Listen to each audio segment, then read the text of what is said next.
All right, Shalom, Shalom. This is Brother Bunyam coming at you from GMS Tampa Bay. First and foremost, I want to give all the praise and all the glory unto Yahweh, Bahashem, Yahweh Shai, Bahashem, Rakha HaKodash. Double honors to the elders, apostles of Great Millstone, and much blessing and salutations to the Akim around the four corners of the earth who are diligently pushing out His truth and sincerity. And just want to do a quick video on, this whole situation that took place on Saturday. And that's U.S. invading, Venezuela, and taking Maduro and his wife, so-called captured or arrested, or however you want to put it, pretty much kidnapped.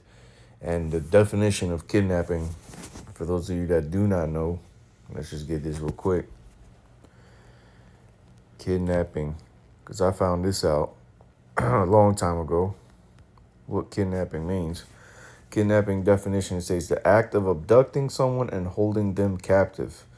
What is the legal definition? I think this is what I wanted to read. It says this is the legal definition of kidnapping. It says whoever unlawfully seizes, confines, invigiles, decoys, kidnaps, abducts, or carries away and holds for ransom or reward or otherwise any person, except in the case of a minor, by the parent thereof. And so pretty much, the gist of this is, and the way that I was broken this word down before to me by a lawyer long ago is, back in the world, how long ago was that? About 16 years ago now. Yep, Jake was back in the world, obviously.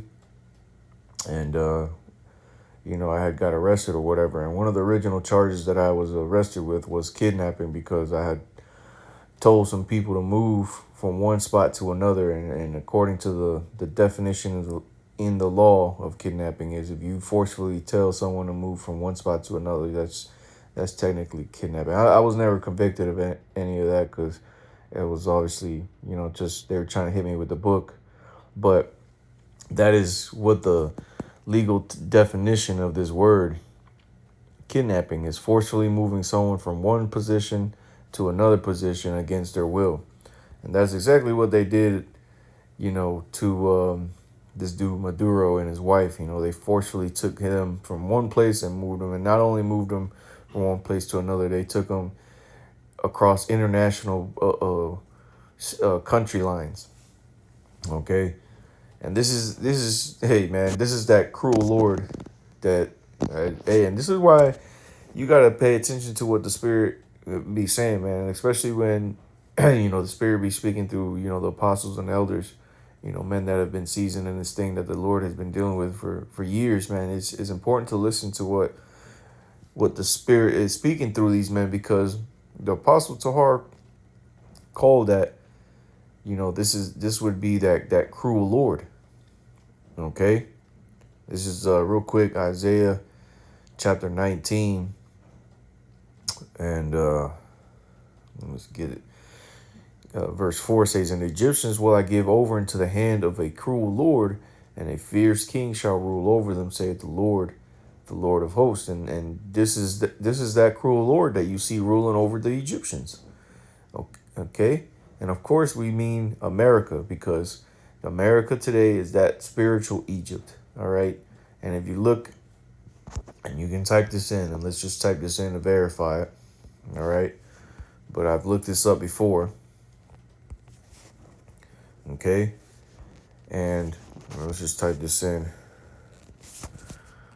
Who has the most pyramids in the world? All right.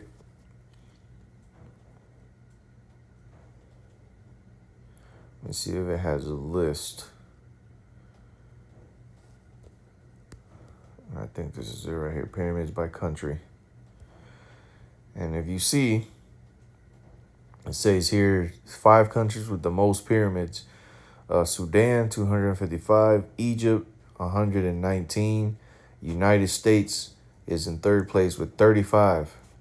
Okay. Now we obviously know that we ain't in the ancient Egypt. Okay. And we know, obviously, Sudan is where those modern day Egyptians are at today. All right. But the scriptures speaks about in Revelation 18, or Salakia, Revelations 11, about a spiritual Egypt. And let's just get that real quick for edification's sake. All right. Revelations chapter 11 and verse 8. It says, "And their dead bodies shall lie in the street of that great city." And this is going into the prophecy of Israelites being here in captivity and in slavery under the regime of the United States of America. Okay, and really before that, under the Spanish and the French. Okay, and ultimately, going down to America. All right, where you had numerous and countless Israelites, so-called Negroes, Latinos, Native Americans, that would be put to death here on the streets of this land, and for no good reason. All right, but this is what the scripture is speaking on. Revelation 18 and verse 8, "And their dead bodies shall lie in the street of that great city, which spiritually is called Sodom." And we understand why America is spiritually called Sodom, because of its sodomy. All right, it's homosexuality that it condones. All right. And it continues on to say, "And Egypt, where also our Lord was crucified." Okay. And so America is this place where spiritually is called Egypt. Why? Because this is where Israelites came to serve captivity, just as in the times of old when we served captivity in the ancient Egypt. Okay. So when it speaks on in Revelations 19 of this cruel Lord, this is this cruel Lord that we're living under today, that we're seeing dictating things here in America with Donald Trump. Okay. And so what they did with going over there in Venezuela is just more proof of who this devil is, man. And let's just get another quick preset that just popped into mind.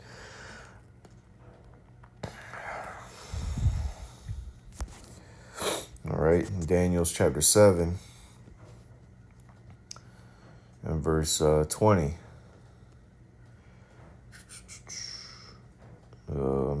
And this is what we see happening, man. All right. Let me see.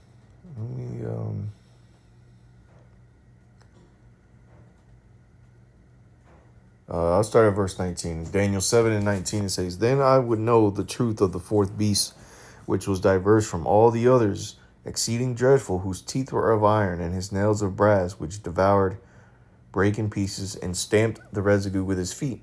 And this is what America has done. All right, so I had to do something real quick. I had to take a call real quick. But this is, let me read this again. Daniel chapter 7, verse 19. "Then I would know the truth of the fourth beast, which was diverse from all the others." And again, this is speaking on the ancient Roman Empire, that fourth beast, which America is governing, itself and the world with that same power of that beast. Okay, which is, through the NATO EU nations. Okay, which is that military might, which is what this fourth beast is representing here, which was exceeding dreadful, whose eyes were of iron and its nails of brass. And we know that the Roman Empire was mighty in its military, and it was able to conquer a vast majority of the known world. Okay, and so America has done that, and again, they're proving that they're exceeding dreadful with what they did over here in Venezuela, where they just ride up in, and again, this just happened a couple days ago. Actually, it's happened on Saturday during before camp, earlier in the early hours of the morning. And this just goes to show you how dreadful America is, where it's so mighty that it's able to just run up into your country and take your leader. I mean, it's point blank, period. All right. But it goes on to say, verse 20, and this is the point I want to get. "And of the 10 horns that were in his head, and of the other which came up, and before whom 3 fell," and the 10 horns is representative of those 10 allies of Rome.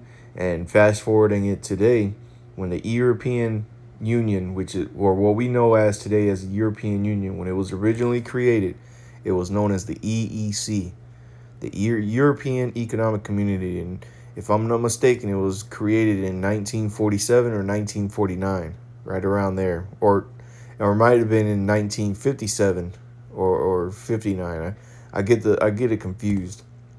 Um, but it was originally 10 nations in that were a part of that European Economic Community. Okay, going to show you again that, as the scriptures say in Ecclesiastes, that which is that which shall be.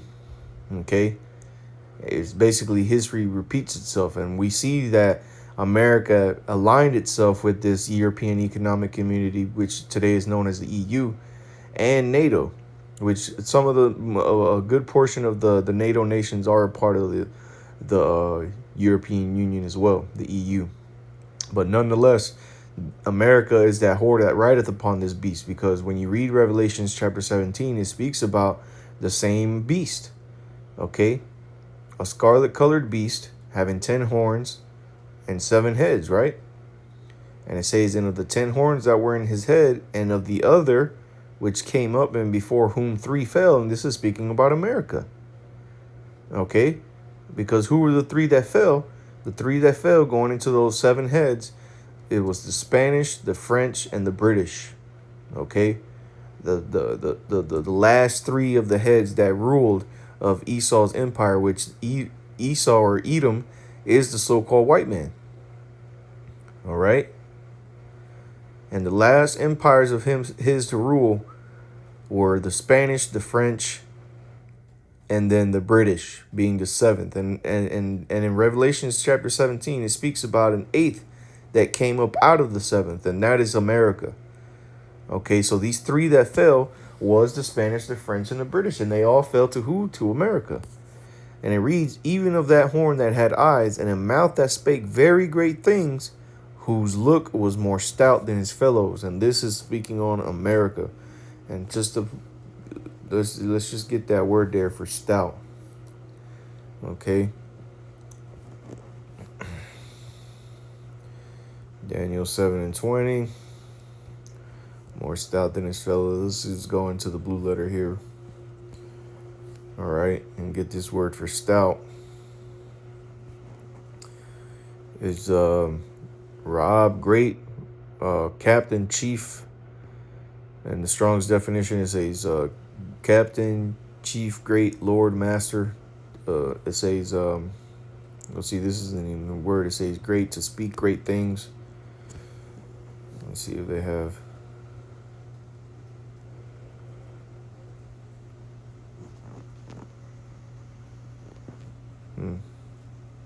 It says, let's get the Hebrew Chaldee lexicon here.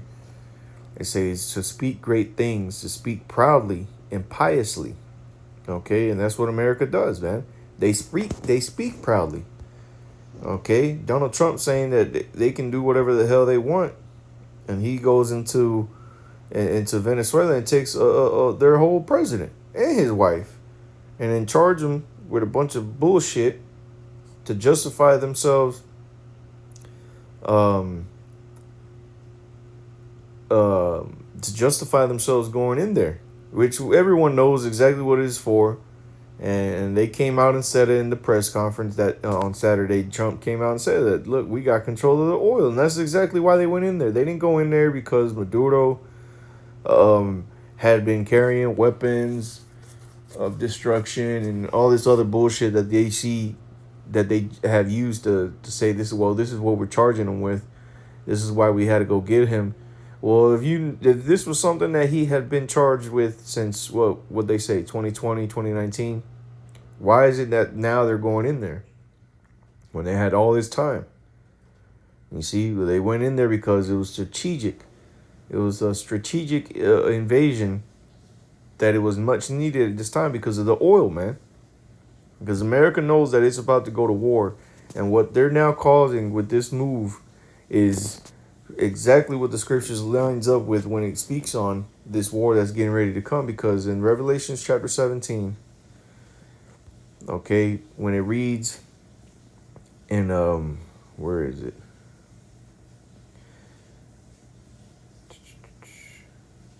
Verse 16, Revelation 17 and 16. And the 10 horns which thou sawest upon the beast, these shall hate the whore, and shall make her desolate and naked, and shall eat her flesh, and burn her with fire. And this is going to be the judgment of America, of these same 10 horns that were spoken about in Daniel's chapter 7. These same allies of America are going to hate this place. And we see exactly how this is playing out. And it's been the hatred of America has been growing over the last 5 years, man. 5, 6 years. The world has started to recognize that America is just one big ass bully, and they're getting fed up with this shit. All right. In this article I got pulled up, it says U.S. banditry in Venezuela is harbinger of chaos. It says Washington's actions horrify even the staunchest Atlanticist. Russia's UN envoy Vasily Nebenzia has said it. And it's not just Russia. Okay, you have many other nations that are condemning what just happened over there. Colombia, Nicaragua, Cuba. Um, and you can already expect the the fallout of this, as the week progresses, man. With other allies of America that are going to be, reacting, with what they did, man. Because here it is, America is being hypocritical with, in regards to invading another nation. Because here it is, they're trying to stop the war out there in Ukraine because they're saying that Russia has no justification of being over there and they're taking territory. But here your asses are going into a whole country, and now you talking about that you're going to rule this whole country. America's going to rule Venezuela until they can get somebody in there. What do you mean until they get somebody in there? Why can't they just they have a vice president? Why can't that person who was Trump himself said that they were just sworn in as president? Why can't they just run it? You got Maduro out of there, now let the country do their own thing. But no, they said that they're going to run it until they can get someone set up in there that's going to cooperate. And you already know what that means. They're going to set someone up to be a vassal for America, to rule in the interest of America out there in Venezuela, man. And you see them with the talks of this oil, talking about season of this, well, let me read a little bit of this article. It says the capture of Venezuelan President Nicolas Maduro by the U.S. threatens to throw the world back into an era of chaos and injustice. The Russian ambassador to the UN, Vasily Nebenzia, and I asked ChatGPT while we were at that camp the other day. Let me see if I can find it. Legal repercussion. Okay, so the question I asked ChatGPT was, "What are the legal repercussions of America's attack on Venezuela and the arrest of Maduro today?" And it says, "Here is a comprehensive overview of the legal repercussions, both domestic and international, stemming from the reported U.S. attack on Venezuela and the capture or arrest of President Nicolas Maduro on January 3rd. And it says the international law implications. It says violation of sovereignty and UN Charter. The United Nations Charter generally prohibits one state from using force against another without Security Council authorization or clear self-defense grounds, which America did neither. So that's a violation of the UN charters, which is what they are a part of, the United Nations, right? So it says legal experts and commentators widely argue the U.S. strikes on Venezuela and its seizure of its head on state likely branches or breaches Articles 2, subsection 4 of the UN Charter, making it potentially illegal under international law. It says several international law specialists have described the operation as a crime of aggression, which under Nuremberg and modern law is among the gravest offenses. Without UN approval or an imminent threat evidence, such military intervention is viewed as unlawful by many global legal scholars. And it goes on to say, and this is the point I wanted to make, it says limited enforcement at the UN. In practice, the United Nations Security Council cannot impose sanctions on the U.S. for such an action because the U.S. holds veto power, meaning formal punitive action is unlikely. And that's why these devils are so damn proud, because they're the ones that hold the veto power on punishment against or imposing sanctions on nations. And for the most part, as long as America's cool with it, they'll set sanctions on whoever the hell they want. But when it comes down to them committing acts, oh, they ain't gonna vote against themselves. You already know that. They're not gonna set sanctions on themselves. They're not gonna allow that vote to go to pass. But all this is gonna create is more of that hatred towards America, where they can go into a nation, take its leader, take control of that nation, and go and sell off into the sunset. That's gonna cause a lot of issues with these people. Okay, and the scriptures talk about these nations being mad. All right, let's just get that real quick.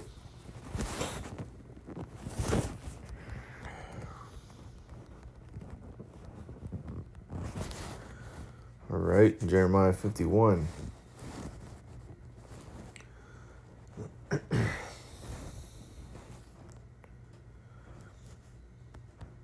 Jeremiah 51 and verse 7, and it reads, Babylon has been a golden cup in the Lord's hand, and America has been a golden cup. See, up to this point, America has been the most absolute power of the earth. And it's been able to govern really since World War One, govern and dictate what happens on the earth. So much so that America's currency has been the global currency for trade since America has been in power. All right. But now we're getting to a point in history where America is no longer the only power, the only bully on the block, so to say. Okay. You have other mighty nations that the Lord has put the spirit in to rise up so that they can contend with America. And one of those main nations is Russia. Another one is China. Another one is Iran. Pretty much the BRICS nations. All right. Brazil, Russia, India, South Africa, China. All right. And you have other nations that have joined that coalition as well. So that's how it's been a golden cup, because now it's starting to lose its power. Okay, its glory. It says that made all the earth drunken. The nations have drunken of her wine, therefore the nations are mad. And now the nations are starting to realize, like, yo, these people are just too much. We can't deal with the hypocrisy of these people and them continuing to get away with it. Okay, because America has gotten away with a lot throughout the history, man. And we're getting down to a point now where little things like what we just witnessed take place on Saturday is going to lead to a revolt, for lack of a better term, where these other nations are going to finally have had enough and put their foot down. And the scriptures speak on this, man. Okay. And ultimately what's going to happen is America is going to be destroyed, because this place, as proud as it is not going to fold. It's not going to slow down for all these other nations. And you see how Trump is talking about. Next, we may take Colombia. Next, we may take Cuba. And Trump's still on the talks about taking Greenland, man. So this devil is definitely more stout than his fellows. All right, he's speaking more proudly than these other nations. You don't see these other nations speaking like they do. Even Russia, with what they're doing over there in Ukraine, even that is, they're not, sounding nowhere near as proud as America, because at least they have some sort of claim to that region over there. And so that's what they're justifying it as, we're just taking back some of our land that used to be ours. In America, what do they got over there in Venezuela? What do they got to do with Venezuela? Not a damn thing. But this is what America does, man. Matter of fact, let's get this in Habakkuk chapter 2, verse 4. All right, because this is the spirit of Esau in Habakkuk. Habakkuk 2 and 4 says, Behold, his soul which is lifted up is not upright in him, but the just shall live by his faith, right? His soul which is lifted up, he's proud as hell. It says, verse 5, Yea, also because he transgresseth by wine, and this is that same wine that the nations have drunken. Speaking on that Jeremiah 51 and 7, it says, he is a proud man, neither keepeth at home. And this is what he does, man. Esau, through America, cannot keep at home. This motherfucker is always in everybody's business. You ain't got nothing to do with over there in Eastern Europe. You ain't got nothing to do over there in the Middle East. And you sure as hell ain't got nothing to do out there in Venezuela. But where is he at? He's in all these places. Over here contending for Taiwan, threatening China not to take him. But here you are taking Venezuela. And that definitely, and again, at least China has some claim to that region over there with Taiwan, because they're claiming that that used to be a part of China. Okay, so again, Esau's the only one that's just going up into random people's places with no grounds and no basis, man. Just with trumped up bullshit that they come up with, that they go ahead and say, oh, well, these people are committing these acts of atrocities, we need to go get them. And then years later, they go into your home, into your own country, and take you under these charges that they claim you committed years and years ago. And that's these devils. It says, who enlarges his desires hell, and is as death, and cannot be satisfied, but gathereth unto him all nations, and heapeth unto him all people. And what he did over there in Venezuela, he didn't just go up in there in the middle of the night, all quiet like, and take Maduro. No, these people were dropping bombs over there, or at least there was explosions, whether it was bombs getting dropped or, plate people, uh, helicopters, blowing buildings up or whatever. But they were blowing, shit was getting blown up. Okay, this man is death everywhere he goes, man. He kills, man, and that's what the thief cometh to do, to kill and to steal. And this man did exactly that out there in Venezuela, man. And now the people are starting to see that, yo, these people are outrageous. And soon the Lord is going to have it to where World War III is going to kick off, and America will eventually be destroyed.